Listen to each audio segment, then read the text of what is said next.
Welcome to what? Secret Stand-Up Comedy. With who? Dick Williams. Oh, yeah, oh, yeah. This is going to be a short one because I ramble on these things and I'm in a weird mood tonight. So I'm going to try to keep it short. Yes, I haven't drank suddenly since making that one episode. Big crowds are way easier than small crowds. Okay?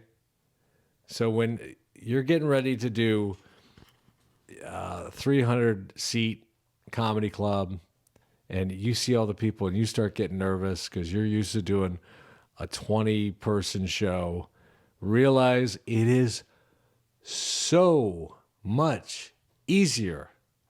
Here's why. Let's do the math, okay? When you have 300 people, if you make half of them laugh, that's 150 people laughing. It's going to sound like 300 people are laughing. If you're doing a show with 20 people and you make half of them laugh, which is 10 people, it's going to sound like 5 people are laughing. Or maybe nobody's laughing. Do not be worried about bigger shows. You may even find yourself in a quiet, no, I was going to do that Talking Head song.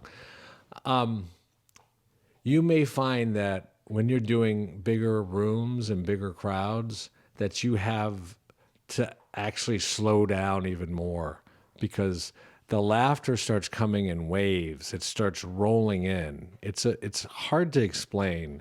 I've done shows, I think as many as 5,000 people. Maybe that's high. I remember, I'd have to look it up, but for Last Comic Standing, when I had to do the 4 hours of audience warm-up, there were a lot of people there. When I did the AVN Awards, I did it twice, and there were a lot of people there. And if you can get a small section of the crowd laughing, laughter is contagious. And so when people hear half the crowd laughing, the other half comes on board a lot of times, unless it's like something that's shocking and offensive, then people may not laugh for other reasons. But yeah, laughter is contagious.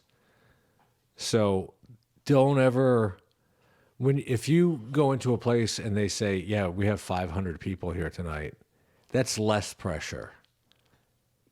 I know it's counterintuitive, but I just explained why it shouldn't be.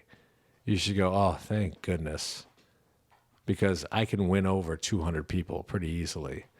And then another 100 will come on my side, and that sounds like everybody is dying laughing.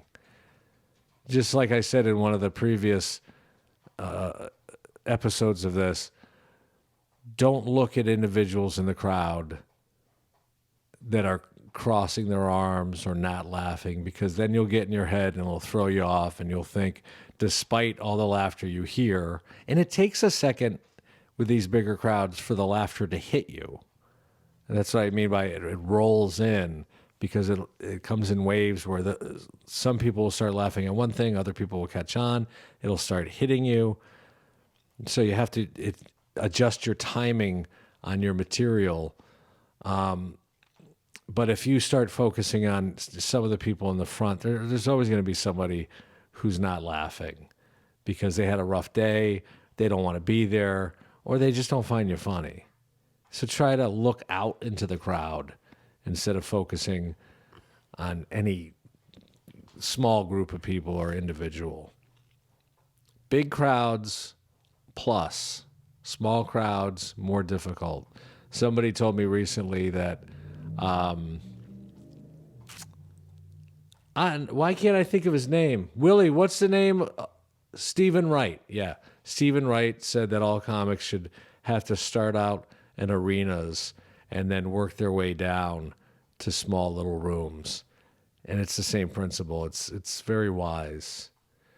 One other thing I want to make note of, and then I'm going to go. My friend, one of my earliest friends in Los Angeles, a comic who runs this whole amazing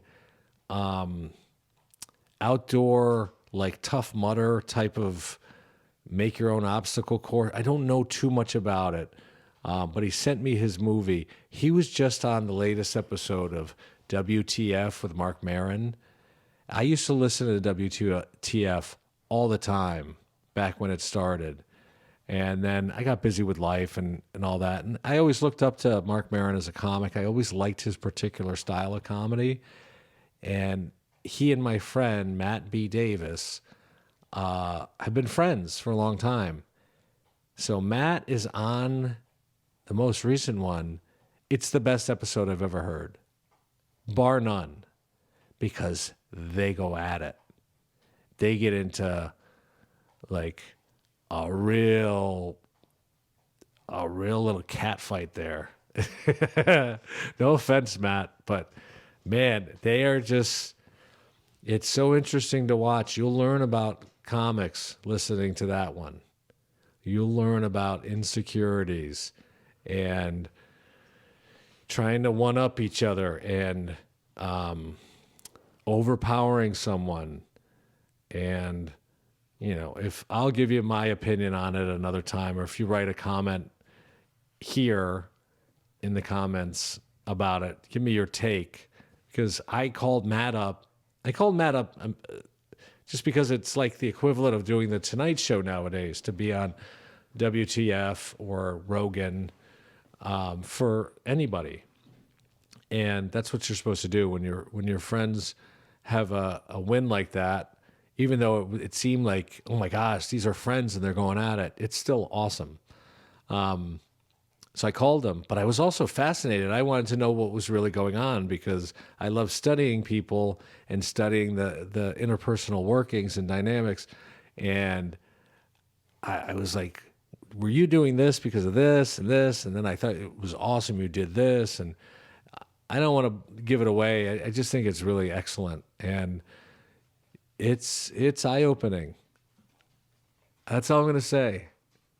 It's one long-standing comic and Mark Maron, and then my buddy who decided it just kind of happened naturally.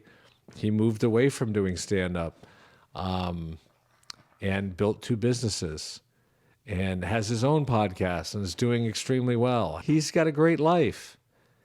And to think that we met really quick into my LA journey, that sounds so weak, but he slept on my couch for like a month. He rented my couch from me and my roommate, maybe a couple months.